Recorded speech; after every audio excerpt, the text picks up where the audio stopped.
अस्सलाम वालेकुम दोस्तों, मैं हूं शाहिद हुसैन। उम्मीद करता हूं आप सब खैरियत से होंगे। आज इस वीडियो में बात करेंगे कुछ सियासी, कुछ समाजी और कुछ रियासत के फैसले जो कि आगे होने जा रहे हैं और उन फैसलों की वजह से मुल्क में किस तरह बेहतरी आ सकती है और रियासत चाहती क्या है। नवाज शरीफ के फैसले के बाद, नवाज शरीफ की एक्टिविटी के बाद जो चीज़ें सामने आ रही हैं वो भी आपके सामने रखेंगे। और कुछ जो निगरान सेटअप है, उनके चार जो वफाकी वजीर हैं निगरान, उनके असासों की तफसीलात सामने आई है। वो क्या है, यानी कि अरबों करोड़ों रुपए के मालिक और उनकी जायदाद, और एफबीआर ने जो उनके असासे जाहिर किए हैं, जिनकी मालियत जाहिर की है, वो हैरान कुन तफसीलात हैं और वो भी आपके सामने रखेंगे।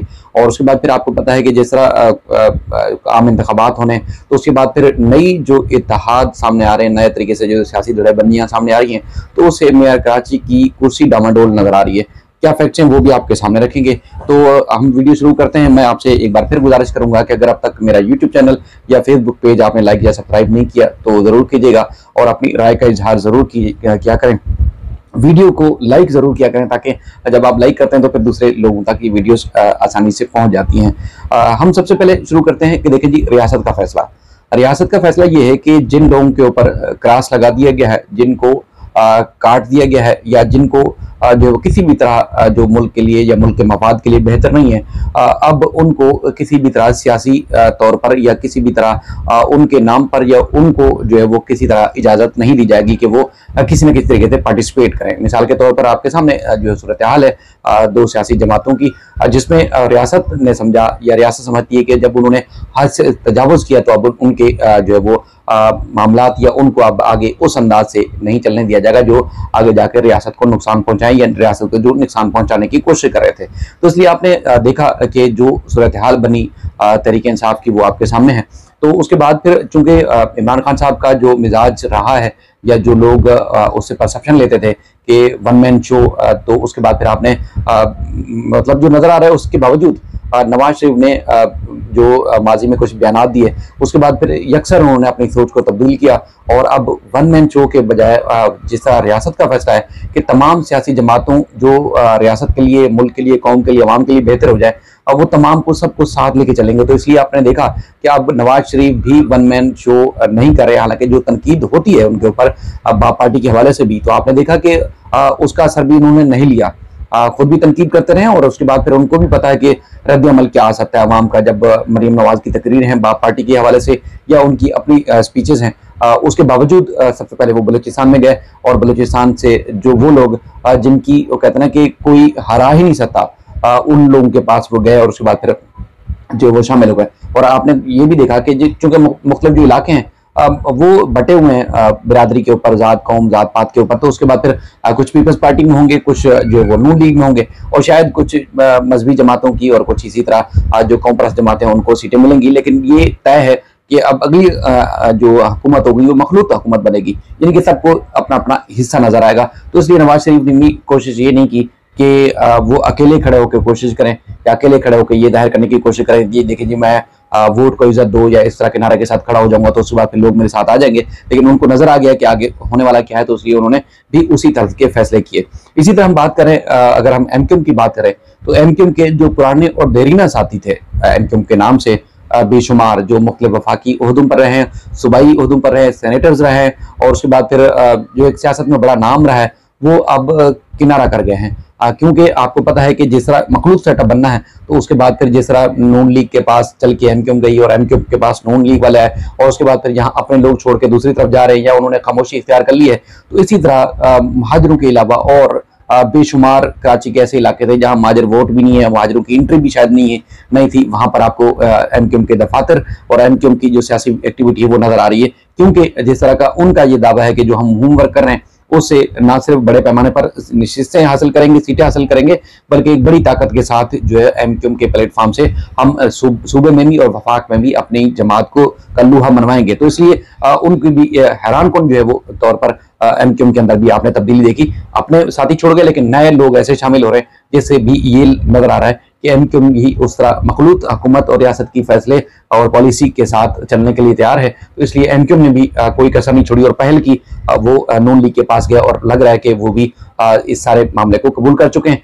अब ये है कि अवाम को कबूल करना है कि जिनको रियासत ने काटा है या जिस पर जिनके नाम पर रियासत ने कांटा लगाया है, क्या अवाम उनके साथ खड़े होते हैं, या फिर उसके बाद फिर जो रियासत समझती है कि मुस्तकबिल के फैसले आगे जो है वो तमाम सियासी जमातें जो मुल्क और कौम के लिए बेहतर हों, अवाम उनको साथ देती है, उनको सपोर्ट करती है, तो आने वाला वक्त बताएगा। लेकिन ये फैसले चूंकि हो चुके हैं तो ये वीडियो में तस्करा मैंने बेहतर समझा कि आपके सामने रखूं।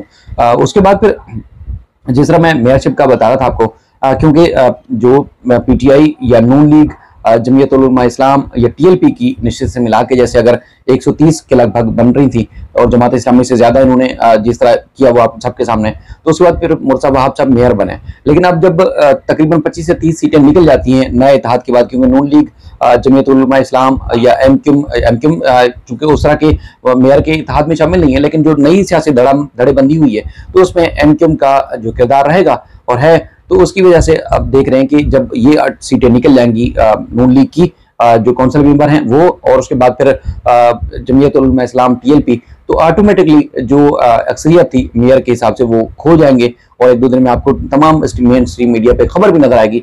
और उसके बाद फिर एक अल्टीमेट जो सबसे ज्यादा नशिस्तें बनेगी, चाहे पीटीआई जो है वो मेयर के हिसाब से सपोर्ट हो या ना हो जमात इस्लामी को, या नून लीग या जमीयत उलमा इस्लाम सपोर्ट करे ना करे, लेकिन अल्टीमेट जो नशिस्तों की तादाद ज्यादा बनेगी वो जमात इस्लामी के बनेंगे। तो लग रहा है कि अब जमात इस्लामी जो है वो अदम एतमाद का वोट लेके जो है वो अपना मेयर मुंतखब कराने में कामयाब हो जाएगी। लेकिन ये है कि बड़ी एक गंभीर और बड़ी एक सख्त तरीन सूरत हाल आने वाली है लोकल गवर्नमेंट के हवाले से, तो इसलिए मैं ये खबर भी देना मुनासिब समझा कि आपके सामने कुछ फैक्ट रखूँ, आपके सामने कुछ मजीद सूरत हाल जो है आगे जाकर वाज़ेह भी हो जाएगी और आपको एक दो दिन में टीवी पर खबरें भी नजर आएंगी। अच्छा, अब हैरान कौन खबरें आपके सामने रखते हैं। हैरान कौन खबरें ये है कि जो निगरान सेटअप है, निगरान जो वजीर हैं उनके असासों की तफसीलात सामने रखी हैं। तो मैं तो कोशिश करता हूँ कि जल्दी जल्दी आपके सामने एफबीआर के जो फैक्ट्स हैं, जो दस्तावेज़ात सामने वो आपके सामने रखूँ, ताकि आपको क्लियर होता जाए कि ये मालियत और इतने सस्ते घर, इतनी सस्ती प्रॉपर्टीज ये बनाते कैसे हैं लोग।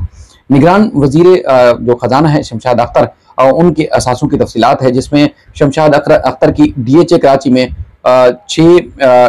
कराची 6 में जो है 40 लाख का घर जो है उन्होंने जाहिर किया है। डीएचए में 40 लाख रुपए का घर आप समझ सकते हैं कराची के डिफेंस इलाके में। और डीएचए में एक प्लाट है जिसकी मालियत जो है वो 1,25,000 रुपए डीएचए में आजकल के दौर में प्लाट की जो मालियत है 1,25,000 रुपए।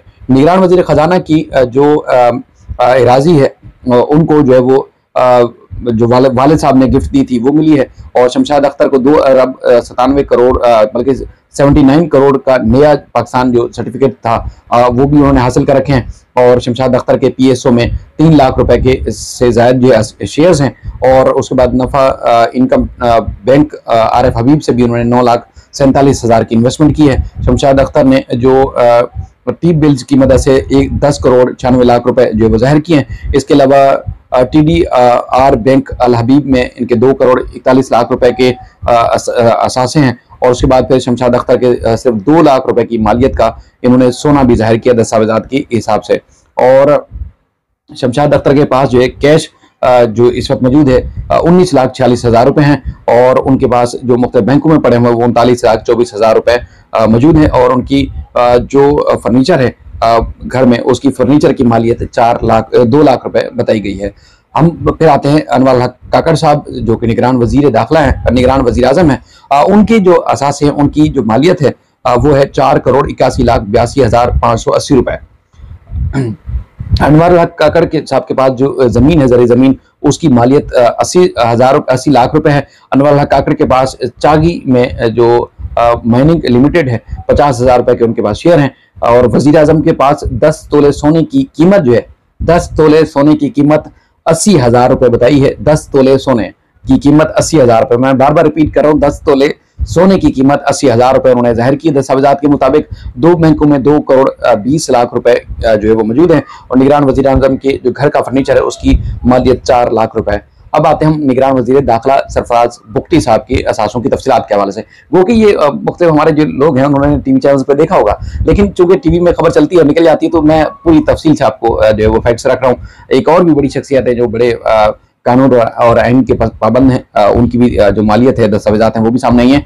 भुट्टी साहब की हम तफसीलात बता रहे हैं, जिसमें उनके पास मुल्तान में 2 कनाल के घर की कीमत जो है, 2 कनाल के घर की कीमत 1 करोड़ रुपए है, उसकी मालियत उन्होंने जाहिर की है। और मुल्तान में यूनाइटेड मॉल में उनकी 2 करोड़ 50 लाख रुपए के फ्लैट्स हैं, और इस्लामाबाद में 3 करोड़ 12 लाख रुपए की मालियत का उनके पास घर है। कोयटा में 1 करोड़ रुपए की मालियत का उनके पास प्लाट है। सरफराज भुट्टी के पास जो 5 मिलियन के भुट्टी सीएनजी जो सुई गैस है, उसमें 50% शेयर है। और भुट्टी के पास जो है, भुट्टी साहब के पास 2010 मॉडल की एक गाड़ी है, जिसकी कीमत जो है 1 करोड़ 2 लाख रुपए है। और सरफराज भुट्टी के पास 67 लाख 98 हजार रुपए जो है कैश बताया गया है। अब जो दूसरी तफसीलात है वो हैरान कुन है। निगरान वजीर दाखिला के पास जो मुख्तलिफ बैंकों में जो कैश है 6,35,000 रुपए है, और उनके पास 67 मालियत की जो बल्कि 68 लाख रुपए की मालियत का फर्नीचर है उनके पास। भुट्टी साहब के जो पास जो असासे हैं, उन असासों में 90 ऊंट हैं, 8,770 भेड़ें, 4,060 बकरियां भी उन्होंने अपने असासों में जाहिर की हैं। और भुट्टी साहब के पास 400 गाय 80 बछड़े और 86 भैंसें उन्होंने अपने असासों में जाहिर की हैं। और लाइव स्टॉक की जो कीमत है वो 6 करोड़ 97 लाख रुपए बताई, यानी कि जो जानवर है उनकी जो मालियत बताई है वो 6 करोड़ 97 लाख रुपए बताई है। अच्छा, उसके बाद फिर आगे जो चीज़ है वो है मुर्तज़ा सुलंगी साहब, निगरान वजीर इत्तलात, उनके जो असासे हैं उनकी तफसीलात सामने है, जिसमें उनके पास 2 करोड़ 32 लाख रुपए के असासे हैं, और 11 करोड़ रुपए की मालियत, 1 करोड़ 27 लाख रुपए की मालियत का उनका घर है। मुर्तज़ा सुलंगी के पास SMC प्राइवेट लिमिटेड में 25,000 रुपए के शेयर हैं, और उनके पास 12 लाख रुपए की मालियत की गाड़ी है। और 4 तोले सोने की कीमत जो है, 4 तोले सोने की कीमत 70,000 रुपए, यानी कि उनकी 10 तोले सोने की कीमत थी 80,000 रुपए, इनके पास 4 तोले सोने की कीमत जो है, मालियत जो है वो 70,000 रुपए है। और इनकी वजीर इत्तलात की जो बीवी है उनके पास 18 लाख रुपए कैश है, और वजीर इत्तलात की 26,93,000 रुपए की इन्होंने खुद कैश जाहिर किया है। और इस तरह बैंकों में 3 लाख जो है 19,000 रुपए, और अहलिया के पास 1,57,000 रुपए है, और इनके घर की जो फर्नीचर की मालियत है वो 10 लाख रुपए है। तो ये हमारे निगरान जो सेटअप है, उनके जो अहम तरीन गुजरा जो आप पूरा दिन टीवी पे भी देखते हैं और बड़े बड़े फैसले करते हैं, ये उनके असासों की जो तफसीलात है वो सामने आई थी, जो मैंने आपके सामने रखी। एक बार फिर आपसे वही गुजारिश करूंगा कि अपनी राय का इजहार जरूर कीजिएगा, लाइक और कमेंट करना नहीं भूलिएगा। अल्लाह हाफ़िज़।